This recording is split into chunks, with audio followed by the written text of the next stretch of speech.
Hello, friends. I am Michael Kingswood. I write fiction for fun and profit. And this is Story Time, where I share stories that I have written in the hope that you will like them, enjoy them, and maybe go on to check out some other stuff that I've put out there in the past. It's also a place where I opine about things writing and other topics that catch my fancy.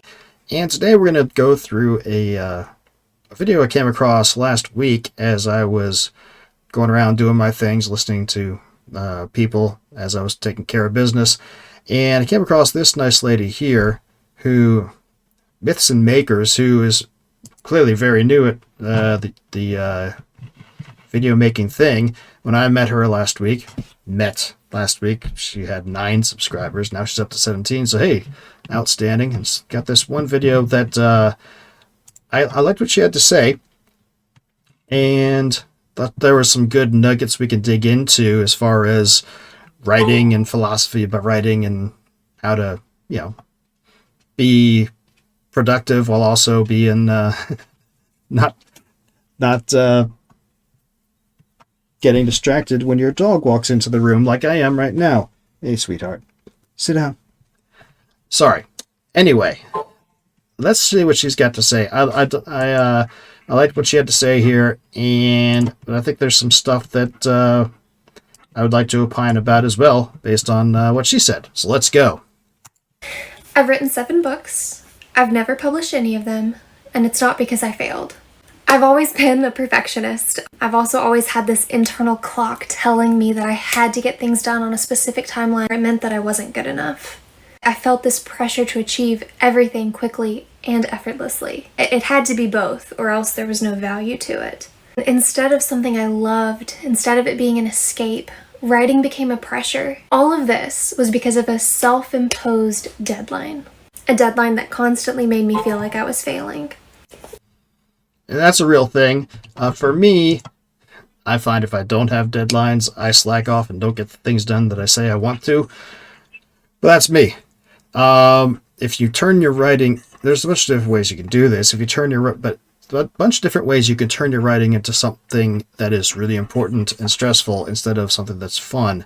And if you lose the fun, then you don't really want to do it, right? And so it sounds like she fell into that as well. Different people fall into that in different ways. I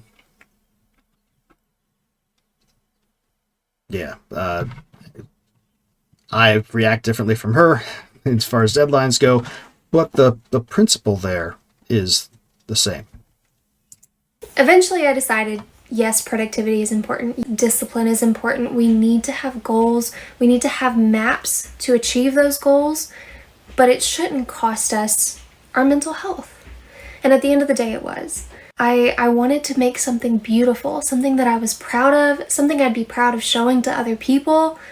And then I realized all of the pressure, it was pride. That's really what it came down to. It was just pride. And that's because I've always valued what other people thought more than what I thought. But something changed when I gave myself permission.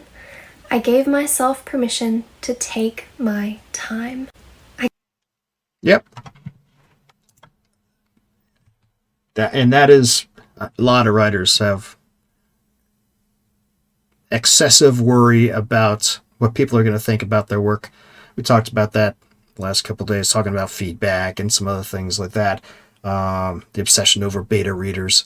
But yeah, it's just like anything, right? You don't really get things done until you learn to just say, screw it, I don't care what somebody else thinks. From a guy's perspective, right? Big hump that a lot of guys, every guy has to learn is, if you want to go ask a girl out, oh gosh, what if she makes fun of me? What if she says no? What if other people think I'm stupid for doing it? And eventually you just got to say, screw it, I'm just going to do it. And if it doesn't work, hey, cool, next. But yeah, not to be crass about it, but it's similar for other things. Some people, you play an instrument, you get up and perform in front of people, and there can be I've done that a bunch of times, and there's, can be a big fear of what if I screw up or people think I suck. I'm sure actors getting up on stage have a similar thing, or, pretty much anything you do that involves other people. This is a hurdle that lesson people have to learn to say, hey, screw it. do your thing. Obviously don't disregard other people, but you can't let other people's opinions spoil it for you. So for her, it was getting past that was not worrying about deadlines. For me, it's other things, but everybody's got their thing that'll cross to bear, right? I gave myself permission to obsess over the details. I gave myself permission to not write when I didn't want to write. That part was really scary. We're constantly told every minute has to be productive. If it's not, you're failing. I wanted to build something I'd be proud of in 10 years' time. Every minute has to be productive. Yeah, is a fallacy. That said, there's a trap of, oh man, I don't feel like doing it. If it's something you got to get done, right? Or something, this is where deadlines come into place. But also, it can be an excuse to not get things done. But that's not what she's talking about here. Not something that I cranked out and spent the rest of my life wondering, what would this have looked like if I'd have really put all of my effort and all of my love into it? Because that's what art is. Art's an outpouring of you. Whether that's your love, your anger, your stress, your fear, your anxiety, it's all you. And the more raw it is, the more people can connect to it. This is true. What draws people into a book or any work of art is the voice of, in writing in particular, is the voice of the author who's producing it. And that's one of the traps people fall into with rewriting things too much, is they revise and revise and revise and revise and revise, and next thing I know, they've stripped their unique voice out of it. And that's another trap. But that's not what she's talking about here. I would say one thing, though. Her concern about, well, if I wrote it now or banged it out, I hate the term banging it out because it implies that writing something fast means it's automatically going to be bad. That's not what it really means, but that's what some people imply by it. And that's not necessarily the case. But her saying, hey, if I bang it out now, well, what if later I wonder what it would have been like if I'd taken my time? Well, here's the fun thing about it is, you could do it again. There's many writers who've done that. They're writing something and said, hey, man, I really didn't like how that turned out. And they've thrown the whole thing out completely and just started over. You scratch your head and be like, oh man, that seems like a lot of work. But yeah, I mean, true. But you can do that. Right? There's nothing saying you can't. Even if you publish it and it sells a whole bunch of copies and you say, man, I really didn't like it, you could still do that, that would certainly be counterproductive, maybe because you probably have a bunch of fans who like it, but you could do it. There's nothing stopping it. And here's the fun thing is you could do it, and then a few years later do it again, and you could see how you've progressed. Of course, you can also see that how you've progressed just by doing new things. And maybe you decide as you do more new things, you don't really want to go back to that old thing because you looking back on it, that's the best I could do at the time, and I'm proud of what I did then, and now I'm moving on to other things, because the more you produce and create, the more ideas come to you, and it's just sort of like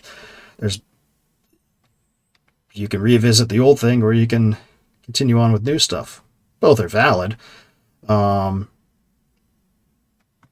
my point is, I don't think this is the trap that I don't think this is the dead end that she necessarily thinks it is, but still, I get her point, and I agree.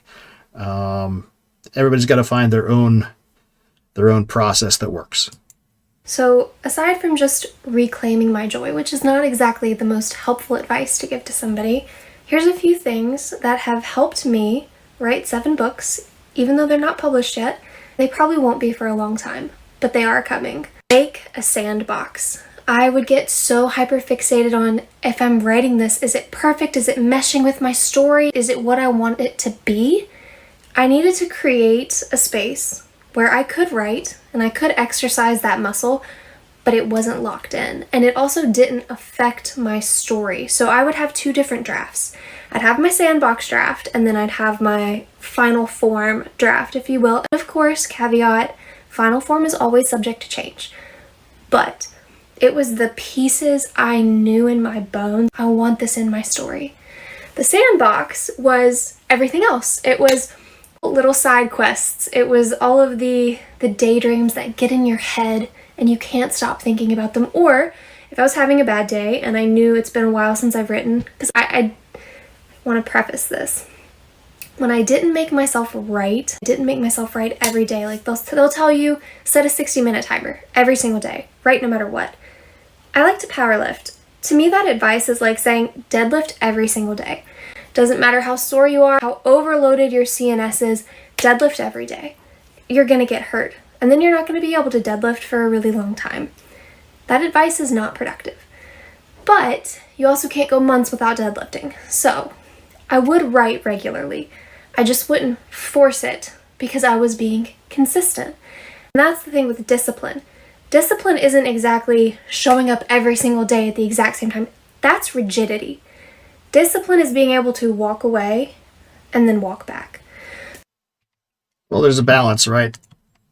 And this will vary depending on person too. Some people really need a schedule where they're doing it this time of each day. Monday I'm doing this, Tuesday I'm doing that. Otherwise they don't accomplish anything. Some people will be okay with a more fluid thing. I'm a lot more fluid, especially since I'm not working a real job anymore. My schedule's a lot more fluid, and I rather like that. Am I always as productive as I could be? Maybe not, but I kind of like the fluidity of the schedule. Sounds like she's in that boat too, which is cool. That's not going to work for everybody. It's one of those. Again, you got to figure out what works for you. So on the days where I'd walked away, I needed to walk back, and I didn't really have anything good, I'd put it in my sandbox. And a lot of the times it didn't turn into anything. But sometimes I'd find myself a few hours later daydreaming about, well, what if that took a different path? And then I'd find myself in a whole new storyline. And that would be something I did add to my book.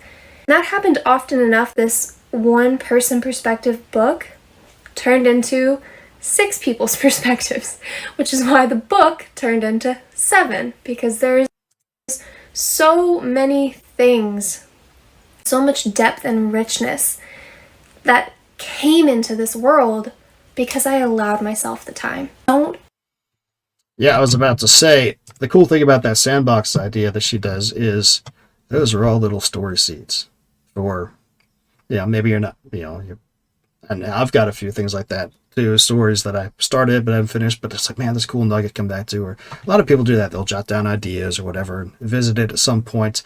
And she turned a lot of those things into novels in her world in the similar story, it sounds like, but it's also seeds for other things. So, agree. Good idea. Squash those changes in direction because it doesn't fit the perfect path. That's not art. Or at least it's not the kind of art I want to be creating. My next biggest piece of advice, lean into the power of silence. I didn't realize how much my creativity was being squashed because of the constant influx of information that we get on a daily basis. On top of my 9 to 5, on top of the TV shows, on top of the conversations with family and friends, on top of the books, on top of the audiobooks, on top of the podcasts, it's too much. We don't have pockets of quiet to just let our mind wander and to let it find its own paths. When you're pulling everyone else in, you don't have time to pour yourself out.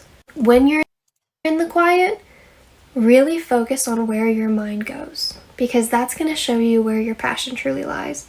Regardless of writing, totally septic, this advice is so much more than writing.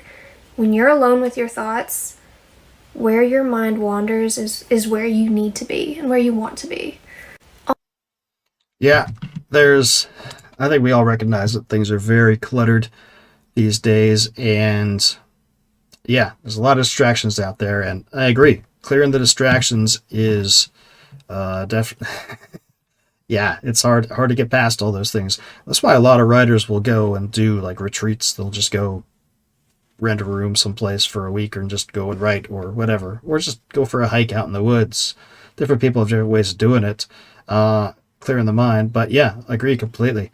I don't agree with silence necessarily while writing. I like to put music on. Like right now, lately, I've been tuning in here to the Lux channel, their Floyd Runner a mix of Pink Floyd and Blade Runner ambient music.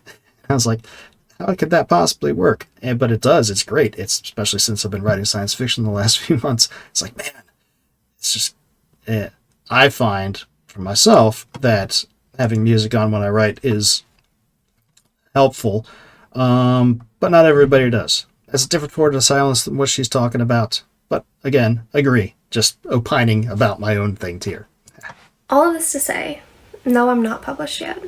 I had this goal as a child. I'd be published by 25. I could have been. It's kind of a weird example, but I almost want it to be like my own little Horcrux. I want it to be something that when you read it, that's my soul. You can see every experience that made me who I am. You can see the hurt, you can see the anger, you can see the conflict, the struggle, love, the creativity, the joy, the adventure. All the good things and all of the bad things. I want it to be the product of me. That's good, and it's going to be. One caveat I would say to that is who you are now is not who you're going to be in 5 years, in 5 years after that, and all that sort of thing. The same core person, but a lot of other things will be different. And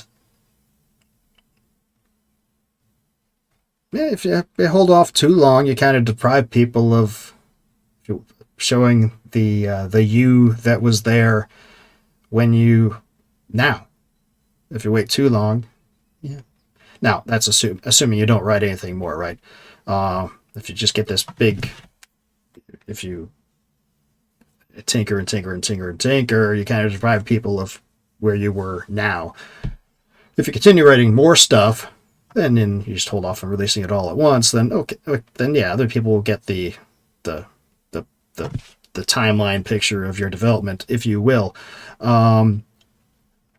But there's a balance there as well. Anyway. That can only happen with time because I change over time. You change over time. The things that we want, the things that we're going to be, it all changes constantly. Yeah, that's what I said. Sorry, I got ahead of her there. Why wouldn't my books constantly change with me? I'm made up of... They will, and that's the point. And again, based on that, there's no reason, well, like I just said, new books will change with you.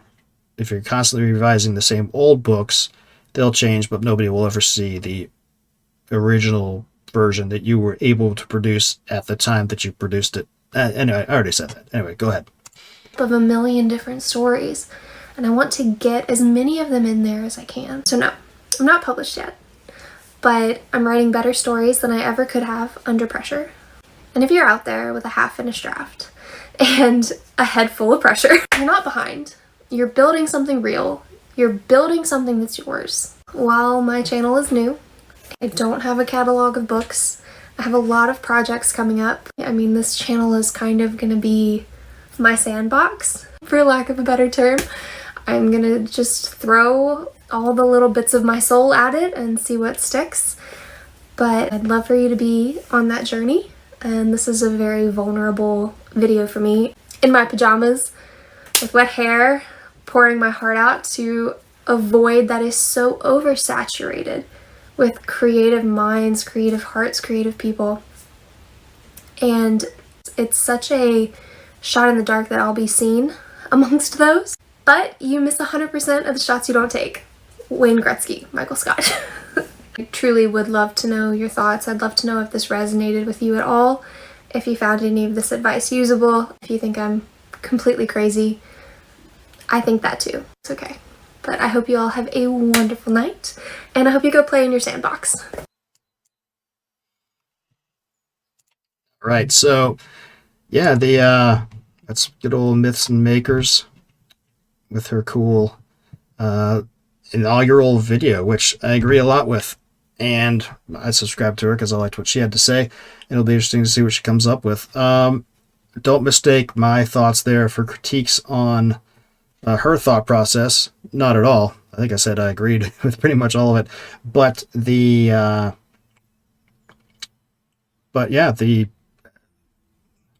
it's a journey, and it's nifty to help to see somebody starting out.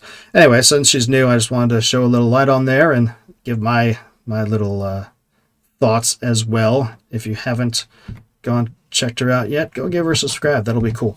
I do have a catalog of books, though, and I would be remiss if I did not point them out, because, that's me. I am, of course, in the end here to have fun and share stories with you, but also hopefully help you to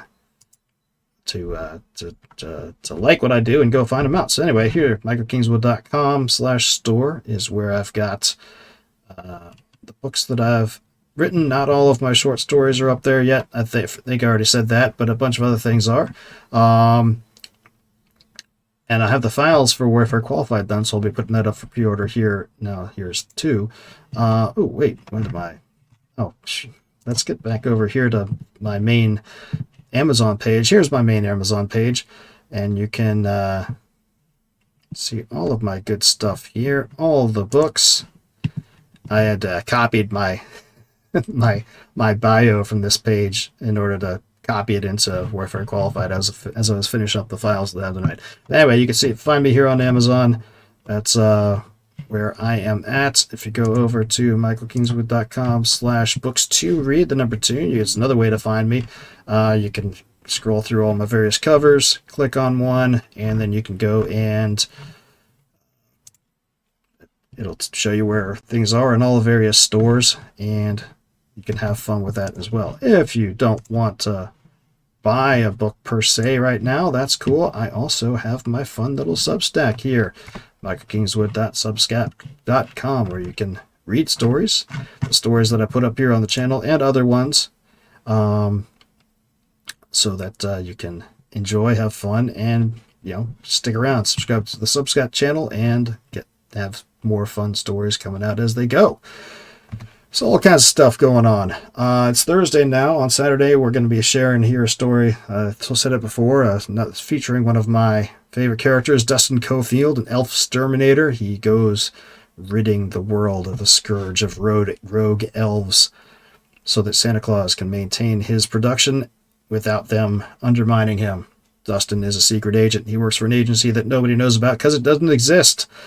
And so, has fun. He's a combination of James Bond and the whatever kind of Christmassy cop thing exists out there. Not quite like The Rock in Red One. A little more fun than that. But anyway, you get what I mean. Anyway, that's it. I'm going to stop here. Thanks for sticking around. Definitely go check out our new friend there. And give her a subscribe, show some love, and come back on Saturday for Story Saturday. Until then, don't do anything I wouldn't do.